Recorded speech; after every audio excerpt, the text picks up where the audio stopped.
Zarathustra's Prologue 1. When Zarathustra was 30 years old, he left his home, and the lake of his home, and went into the mountains. There he enjoyed his spirit and solitude, and for 10 years did not weary of it. But at last his heart changed, and rising one morning with the rosy dawn, he went before the sun, and spake thus unto it: Thou great star!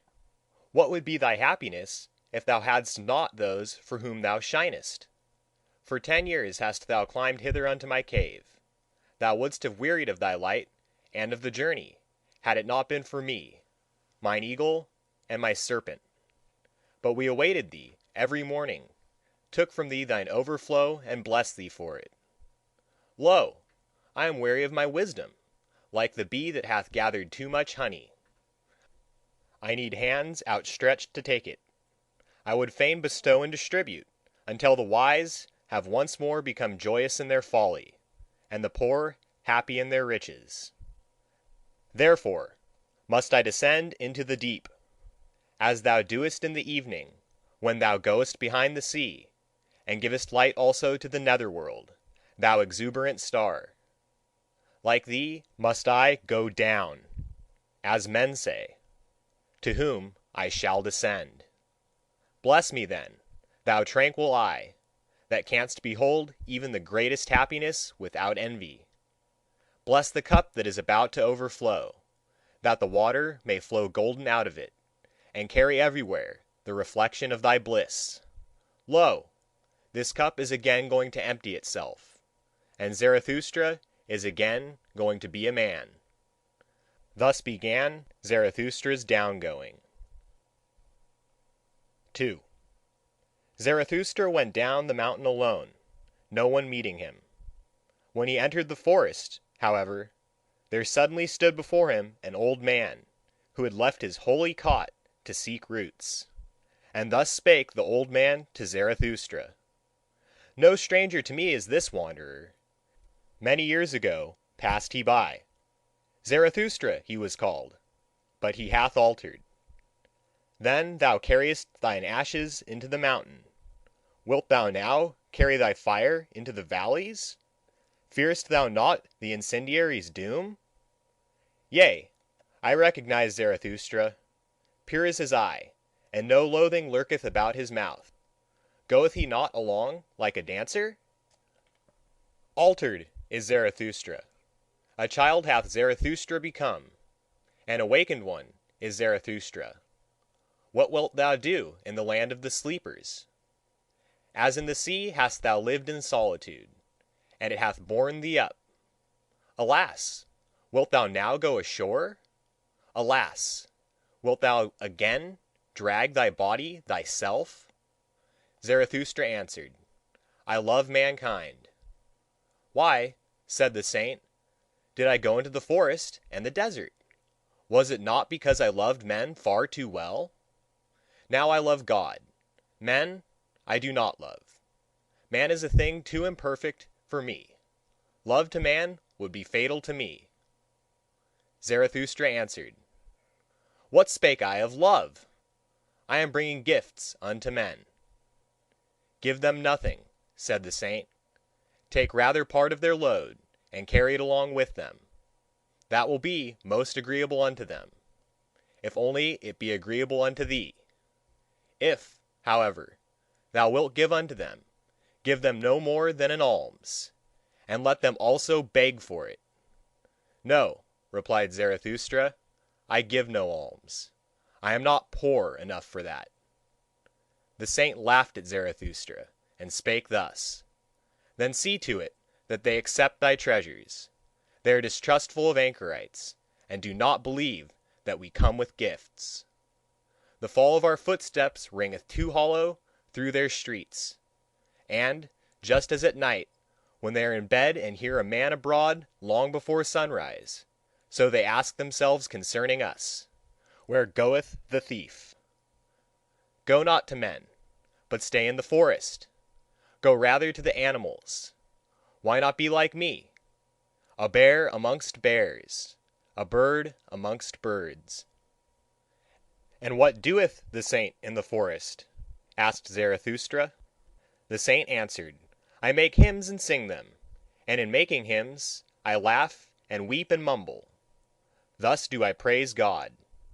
With singing, weeping, laughing, and mumbling do I praise the God who is my God. But what dost thou bring us as a gift?" When Zarathustra had heard these words, he bowed to the saint and said, "What should I have to give thee? Let me rather hurry hence, lest I take aught away from thee." And thus they parted from one another, the old man and Zarathustra, laughing like schoolboys. When Zarathustra was alone, however, he said to his heart, "Could it be possible? This old saint in the forest hath not yet heard of it, that God is dead." 3. When Zarathustra arrived at the nearest town, which adjoineth the forest, he found many people assembled in the marketplace. For it had been announced that a rope dancer would give a performance. And Zarathustra spake thus unto the people: "I teach you the Superman. Man is something that is to be surpassed.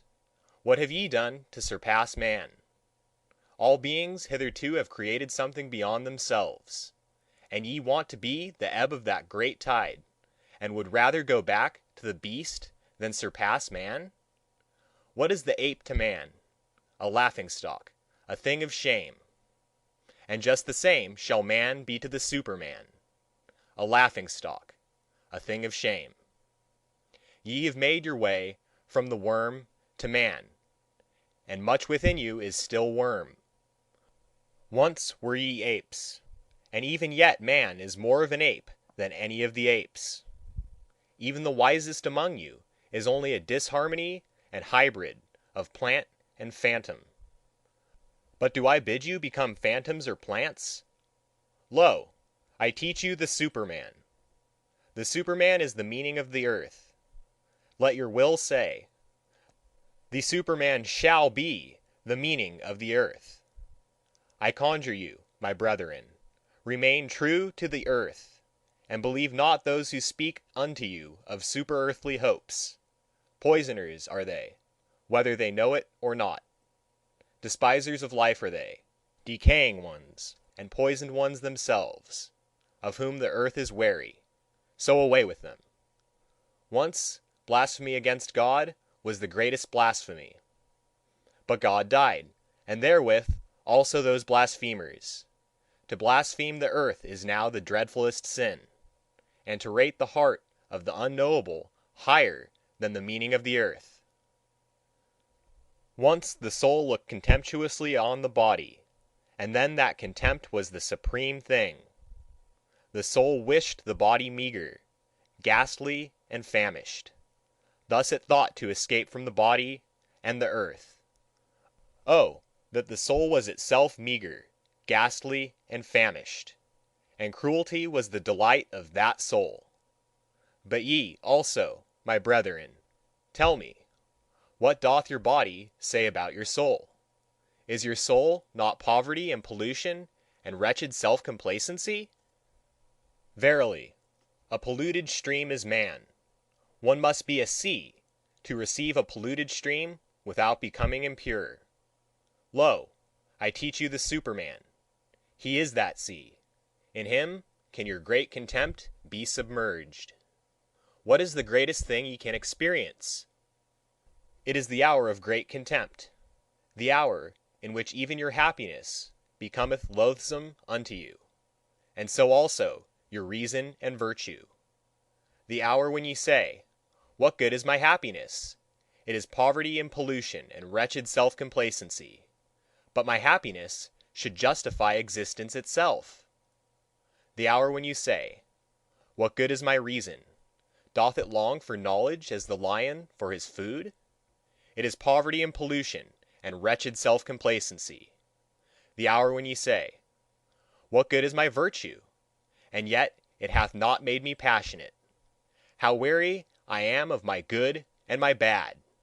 It is all poverty and pollution and wretched self-complacency." The hour when ye say, "What good is my justice?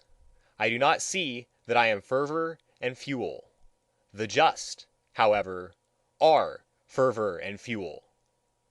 The hour when ye say, "What good is my pity?" Is not pity the cross on which he is nailed who loveth man? But my pity is not a crucifixion. Have ye ever spoken thus? Have ye ever cried thus? Ah, would that I had heard you crying thus!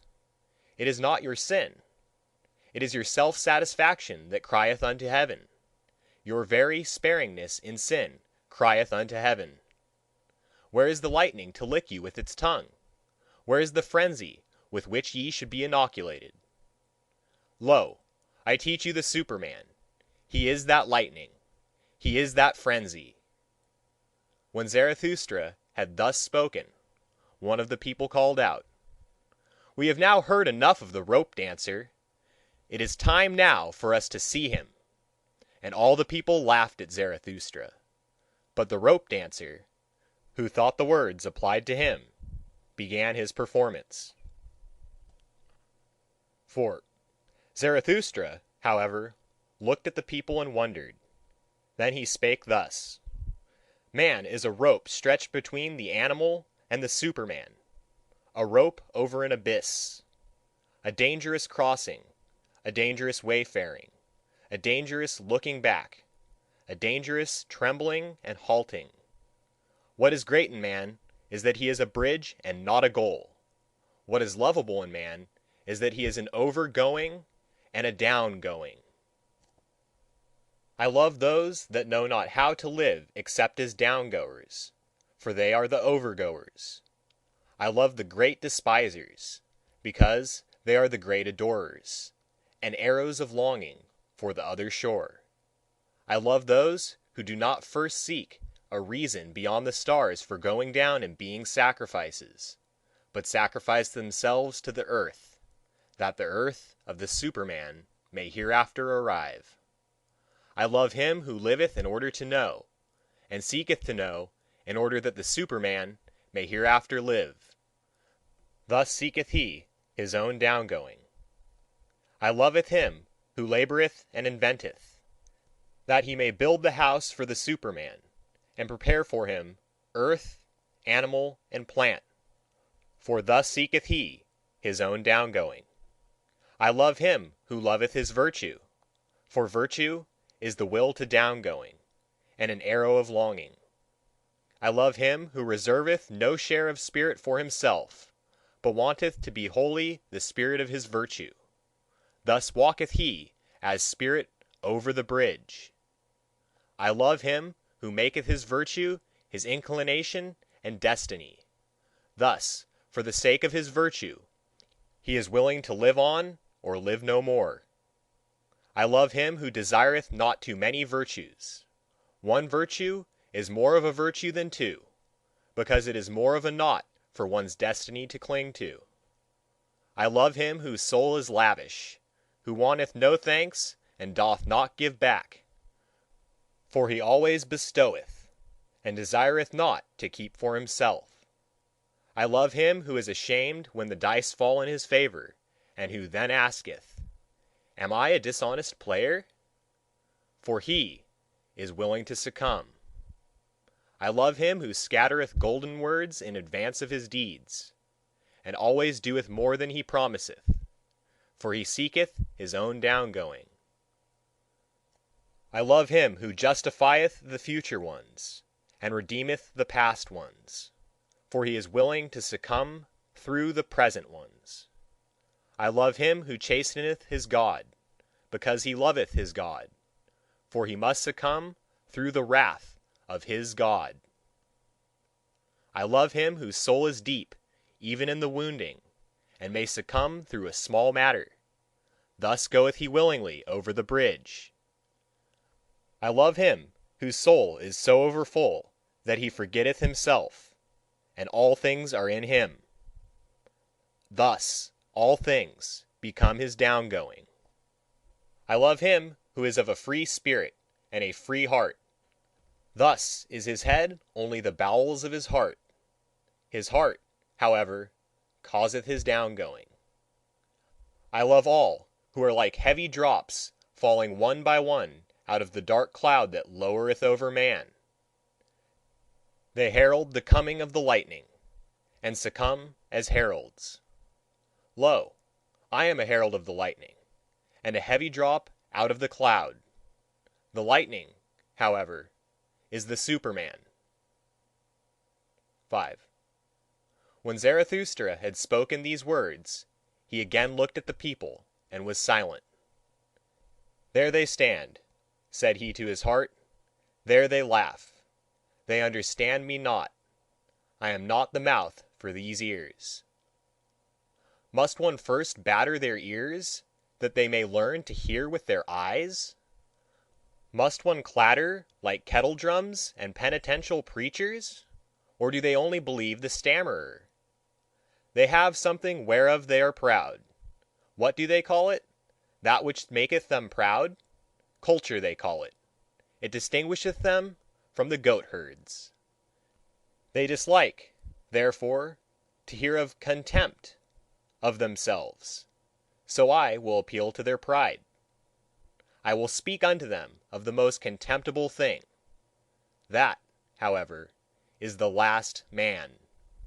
And thus spake Zarathustra unto the people. It is time for man to fix his goal. It is time for man to plant the germ of his highest hope. Still is his soil rich enough for it, but that soil will one day be poor and exhausted, and no lofty tree will any longer be able to grow thereon. Alas! There cometh the time when man will no longer launch the arrow of his longing beyond man, and the string of his bow will have unlearned to whiz. I tell you, one must still have chaos in one to give birth to a dancing star. I tell you, ye have still chaos in you. Alas! There cometh the time when man will no longer give birth to any star. Alas! There cometh the time of the most despicable man, who can no longer despise himself. Lo! I show you the last man. What is love? What is creation? What is longing? What is a star? So asketh the last man and blinketh. The earth hath then become small, and on it there hoppeth the last man who maketh everything small. His species is ineradicable, like that of the ground flea. The last man liveth longest. We have discovered happiness, say the last men, and blink thereby. They have left the regions where it is hard to live, for they need warmth. One still loveth one's neighbour, and rubbeth against him, for one needeth warmth. Turning ill and being distrustful they consider sinful. They walk warily. He is a fool who still stumbleth over stones or men. A little poison now and then, that maketh pleasant dreams, and much poison at last for a pleasant death. One still worketh, for work is a pastime. But one is careful lest the pastime should hurt one. One no longer becometh poor or rich, both are too burdensome. Who still wanteth to rule? Who still wanteth to obey? Both are too burdensome. No shepherd in one herd. Every one wanteth the same. Every one is equal. He who hath other sentiments goeth voluntarily into the madhouse. Formerly all the world was insane, say the subtlest of them, and blink thereby. They are clever, and know all that hath happened, so there is no end to their raillery. People still fall out, but are soon reconciled. Otherwise it spoileth their stomachs. They have their little pleasures for the day, and their little pleasures for the night, but they have a regard for health. We have discovered happiness, say the last men, and blink thereby. And here ended the first discourse of Zarathustra, which is also called the Prologue, for at this point the shouting and mirth of the multitude interrupted him. "Give us this last man, O Zarathustra," they called out. "Make us into these last men. Then will we make thee a present of the Superman. And all the people exulted and smacked their lips. Zarathustra, however, turned sad, and said to his heart, "They understand me not. I am not the mouth for these ears. Too long, perhaps, have I lived in the mountains. Too much have I hearkened unto the brooks and trees. Now do I speak unto them as unto the goatherds. Calm is my soul, and clear, like the mountains in the morning. But they think me cold, and a mocker with terrible jests. And now do they look at me and laugh. And while they laugh, they hate me too. There is ice in their laughter." 6. Then, however, something happened which made every mouth mute and every eye fixed. In the meantime, of course, the rope dancer had commenced his performance. He had come out at a little door, and was going along the rope, which was stretched between two towers, so that it hung above the marketplace and the people. When he was just midway across, the little door opened once more, and a gaudily dressed fellow, like a buffoon, sprang out, and went rapidly after the first one. "Go on, halt-foot!" cried his frightful voice. "Go on, lazy bones, interloper, sallow-face, lest I tickle thee with my heel. What dost thou here between the towers? And the tower is the place for thee. Thou shouldst be locked up. To one better than thyself thou blockest the way." And with every word he came nearer and nearer the first one. When, however, he was but a step behind, there happened the frightful thing which made every mouth mute and every eye fixed. He uttered a yell like a devil, and jumped over the other who was in his way. The latter, however, when he thus saw his rival triumph, lost at the same time his head and his footing on the rope. He threw his pole away, and shot downwards faster than it, like an eddy of arms and legs, into the depth. The marketplace and the people were like the sea when the storm cometh on. They all flew apart and in disorder, especially where the body was about to fall. Zarathustra, however, remained standing, and just beside him fell the body, badly injured and disfigured, but not yet dead. After a while consciousness returned to the shattered man, and he saw Zarathustra kneeling beside him. "What art thou doing here?" said he at last. "I knew long ago that the devil would trip me up. Now he draggeth me to hell. Wilt thou prevent him?" "On mine honour, my friend," answered Zarathustra, "there is nothing of all that whereof thou speakest. There is no devil and no hell. Thy soul will be dead even sooner than thy body. Fear, therefore, nothing any more." The man looked up distrustfully. "If thou speakest the truth," said he, "I lose nothing when I lose my life. I am not much more than an animal which hath been taught to dance by blows and scanty fare." "Not at all," said Zarathustra. "Thou hast made danger thy calling. Therein there is nothing contemptible. Now thou perishest by thy calling. Therefore will I bury thee with mine own hands." When Zarathustra had said this, the dying one did not reply further, but he moved his hand as if he sought the hand of Zarathustra in gratitude. 7. Meanwhile the evening came on, and the marketplace veiled itself in gloom. Then the people dispersed, for even curiosity and terror became fatigued.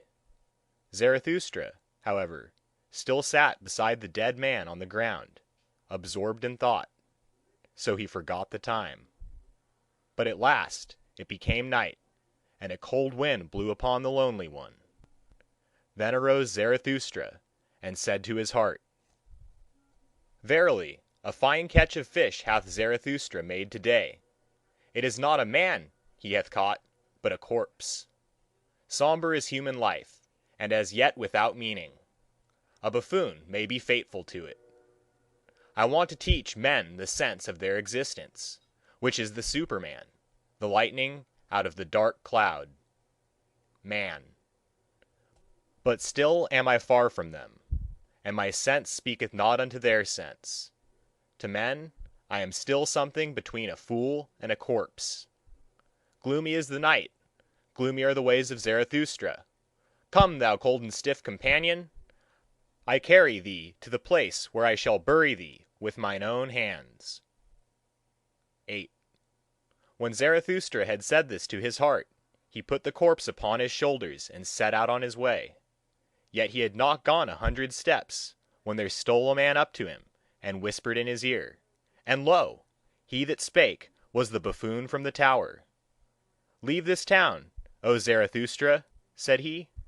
"There are too many here who hate thee. The good and just hate thee, and call thee their enemy and despiser. The believers in the orthodox belief hate thee, and call thee a danger to the multitude. It was thy good fortune to be laughed at, and verily thou spakest like a buffoon. It was thy good fortune to associate with the dead dog. By so humiliating thyself thou hast saved thy life today. Depart, however, from this town, or tomorrow I shall jump over thee, a living man over a dead one." And when he had said this, the buffoon vanished. Zarathustra, however, went on through the dark streets. At the gate of the town the grave diggers met him. They shone their torch on his face, and, recognizing Zarathustra, they sorely derided him. "Zarathustra is carrying away the dead dog! A fine thing that Zarathustra hath turned a grave digger, for our hands are too cleanly for that roast. Will Zarathustra steal the bite from the devil? Well then, good luck to the repast! If only the devil is not a better thief than Zarathustra! He will steal them both, he will eat them both." And they laughed among themselves, and put their heads together. Zarathustra made no answer thereto, but went on his way. When he had gone on for 2 hours, past forests and swamps, he had heard too much of the hungry howling of the wolves, and he himself became a hungry. So he halted at a lonely house in which the light was burning. "Hunger attacketh me," said Zarathustra, "like a robber. Among forests and swamps my hunger attacketh me, and late in the night. Strange humours hath my hunger. Often it cometh to me only after a repast, and all day it hath failed to come. Where hath it been?" And thereupon Zarathustra knocked at the door of the house. An old man appeared, who carried a light, and asked, "Who cometh unto me and my bad sleep?" "A living man and a dead one," said Zarathustra. "Give me something to eat and drink, I forgot it during the day. He that feedeth the hungry refresheth his own soul, saith wisdom." The old man withdrew, but came back immediately and offered Zarathustra bread and wine. "A bad country for the hungry," said he. "That is why I live here. Animal and man come unto me, the anchorite. But bid thy companion eat and drink also, he is warier than thou." Zarathustra answered, "My companion is dead. I shall hardly be able to persuade him to eat." "That doth not concern me," said the old man sullenly. "He that knocketh at my door must take what I offer him. Eat, and fare ye well." Thereafter Zarathustra again went on for 2 hours, trusting to the path and the light of the stars. For he was an experienced night walker, and liked to look into the face of all that slept. When the morning dawned, however, Zarathustra found himself in a thick forest, and no path was any longer visible. He then put the dead man in a hollow tree at his head, for he wanted to protect him from the wolves, and laid himself down to sleep on the ground and moss. And immediately he fell asleep, tired in body, but with a tranquil soul. 9. Long slept Zarathustra, and not only the rosy dawn passed over his head, but also the morning. At last, however, his eyes opened, and amazedly he gazed into the forest and the stillness. Amazedly he gazed into himself. Then he arose quickly, like a seafarer who all at once seeth the land, and he shouted for joy, for he saw a new truth, and he spake thus to his heart: A light hath dawned upon me. I need companions, living ones, not dead companions and corpses, which I carry with me where I will, but I need living companions, who will follow me because they want to follow themselves, and to the place where I will. A light hath dawned upon me. Not to the people is Zarathustra to speak, but to companions. Zarathustra shall not be the herd's herdsman and hound, to allure many from the herd. For that purpose have I come. The people and the herd must be angry with me. A robber shall Zarathustra be called by the herdsmen. Herdsmen, I say, but they call themselves the good and just. Herdsmen, I say, but they call themselves the believers in the orthodox belief. Behold the good and just. Whom do they hate most? Him who breaketh up their tables of values, the breaker, the lawbreaker. He, however, is the Creator. Behold the believers of all beliefs. Whom do they hate most? Him who breaketh up their tables of values, the breaker, the lawbreaker. He, however, is the Creator. Companions the Creator seeketh, not corpses, and not herds or believers either. Fellow creators the Creator seeketh, those who grave new values on new tables.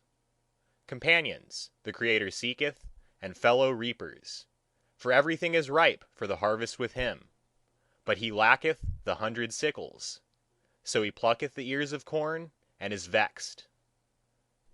Companions the Creator seeketh, and such as know how to whet their sickles. Destroyers will they be called, and despisers of good and evil, but they are the reapers and rejoicers. Fellow creators Zarathustra seeketh, fellow reapers and fellow rejoicers Zarathustra seeketh. What hath he to do with herds and herdsmen and corpses? And thou, my first companion, rest in peace. Well have I buried thee in thy hollow tree. Well have I hid thee from the wolves. But I part from thee, the time hath arrived. Twixt rosy dawn and rosy dawn there came unto me a new truth. I am not to be a herdsman, I am not to be a grave digger. Not any more will I discourse unto the people. For the last time have I spoken unto the dead. With the creators, the reapers, and the rejoicers will I associate. The rainbow will I show them, and all the stairs to the Superman. To the lone dweller will I sing my song, and to the twain dwellers, and unto him who hath still ears for the unheard, will I make the heart heavy with my happiness. I make for my goal, I follow my course. Over the loitering and tardy will I leap. Thus let my ongoing be their downgoing. 10. This had Zarathustra said to his heart when the sun stood at noontide. Then he looked inquiringly aloft, for he heard above him the sharp call of a bird, and behold, an eagle swept through the air in wide circles, and on it hung a serpent, not like a prey, but like a friend, for it kept itself coiled round the eagle's neck. They are mine animals, said Zarathustra, and rejoiced in his heart. The proudest animal under the sun, and the wisest animal under the sun. They have come out to reconnoitre. They want to know whether Zarathustra still liveth. Verily, do I still live? More dangerous have I found it among men than among animals. In dangerous paths goeth Zarathustra. Let mine animals lead me. When Zarathustra had said this, he remembered the words of the saint in the forest. Then he sighed, and spake thus to his heart: Would that I were wiser! Would that I were wise from the very heart, like my serpent! But I am asking the impossible. Therefore do I ask my pride to go always with my wisdom. And if my wisdom should some day forsake me, alas! It loveth to fly away. May my pride then fly with my folly. Thus began Zarathustra's downgoing. End of Zarathustra's Prologue.